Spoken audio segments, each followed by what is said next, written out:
नमस्कार, news nation digital के हमारे इस खास एपिसोड खबरें दुनिया की में आपका स्वागत है। मैं हूं सुमित कुमार दुबे। पिछले कुछ महीनों से चीन की शह पाकर भारत को आंख दिखा रहे मालदीव को अब भारत ने अपनी ताकत दिखाना शुरू कर दिया है। अपने मुल्क में मौजूद भारतीय सैनिकों की टुकड़ी को वापस भेजने की जिद पर अड़े मालदीव के नए राष्ट्रपति मोहम्मद मुइज्जू अब मालदीव में मौजूद भारत के एविएशन प्लेटफॉर्म्स को तो बरकरार रखने के लिए राजी हो गए हैं, लेकिन भारत ने अब मालदीव को अपनी ताकत का एक बड़ा नज़ारा दिखाने का फैसला किया है। दरअसल मुइज्जू सरकार ने अपने पोर्ट पर श्रीलंका के जासूसी जहाज को लंगर डालने की इजाज़त दी है, जो जल्द ही मालदीव पहुंचने वाला है। लेकिन उससे पहले ही भारत ने अपने और मालदीव के एक और पड़ोसी मुल्क यानी श्रीलंका में इंडियन नेवी की एक पनडुब्बी को भेजकर मालदीव के साथ साथ चीन को भी संकेत दे दिया है। हिंद महासागर में भारत की ही चलेगी और हिंद महासागर का सिकंदर तो भारत ही है। श्रीलंका के स्वतंत्रता दिवस के समारोह से पहले भारत की पनडुब्बी वहां पहुंची है। भारत की पनडुब्बी INS करंज 2 दिन तक श्रीलंका में रहेगी और श्रीलंका की नेवी उसका स्वागत कर रही है। भारत की पनडुब्बी का श्रीलंका पहुंचना कितना बड़ा संदेश है, ये बताने से पहले हम आपको श्रीलंका पहुंची भारत की इस पनडुब्बी यानी INS करंज की ताकत से रूबरू करा देते हैं। INS करंज स्कॉर्पियन क्लास की कैटेगरी की तीसरी पनडुब्बी है। ये एक स्वदेशी पनडुब्बी है जिसे मेक इन इंडिया के तहत बनाया गया है। ये पनडुब्बी अपने टारगेट पर सटीक निशाना लगा सकती है। पनडुब्बी 67.5 मीटर लंबी और 12.3 मीटर ऊंची है। इसका वजन 1565 टन है। पनडुब्बी टारपीडो और एंटी शिप मिसाइल से हमला करने और रडार को चकमा देने में सक्षम है। भारत की इस पनडुब्बी के पास वो क्षमता है कि वो पानी के अंदर ही ऑक्सीजन बना सके। इस कारण वो लंबे समय तक पानी में रह सकती है। मालदीव में चीनी जासूसी जहाज से पहले भारत की पनडुब्बी की श्रीलंका में मौजूदगी इस बात का इशारा करती है कि मालदीव भले ही भारत को नीचा दिखाने के लिए चीनी जहाज को बुला ले, लेकिन चीन के लिए भारत की समुद्री ताकत को नज़रअंदाज करना मुमकिन नहीं है। और ख़ासतौर से इस पनडुब्बी का श्रीलंका जैसे देश में पहुंचना भारत और श्रीलंका के मजबूत रिश्तों की एक नज़ीर है।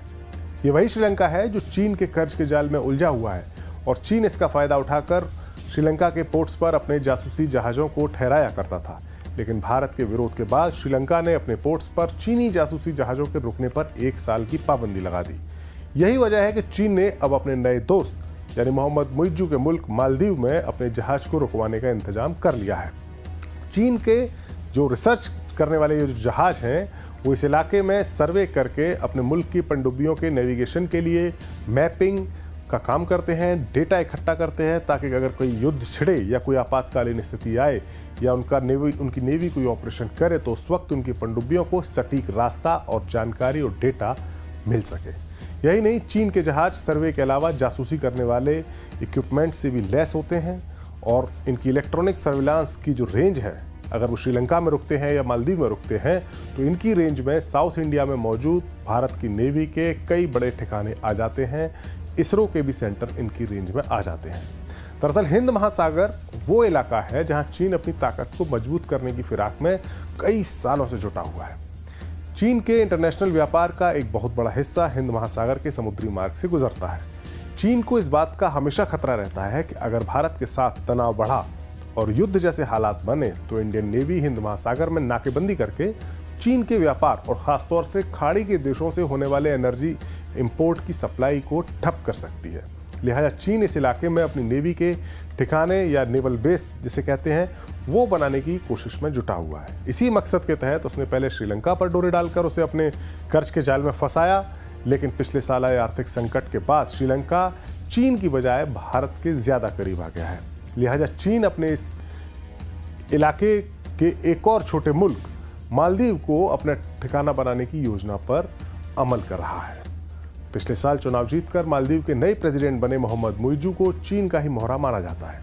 मुइज्जू ने परंपरा को तोड़ते हुए भारत की बजाय अपनी पहली स्टेट विजिट चीन की ही की और दोनों देशों के बीच 20 समझौते भी हुए। चीन से लौटने के बाद से ही मुइज्जू लगातार भारत विरोधी बयान भी दे रहे हैं।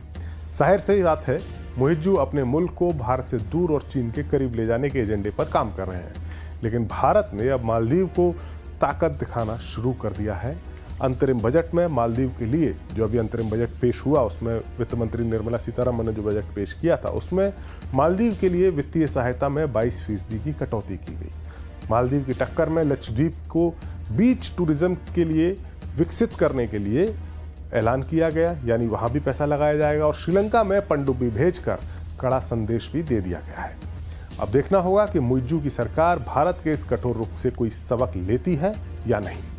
ये वीडियो आपको कैसा लगा, अपनी राय कमेंट बॉक्स में जाकर हमें जरूर बताएं। देश और दुनिया से जुड़ी बाकी खबरों के लिए देखते रहिए न्यूज़ नेशन डिजिटल। नमस्कार।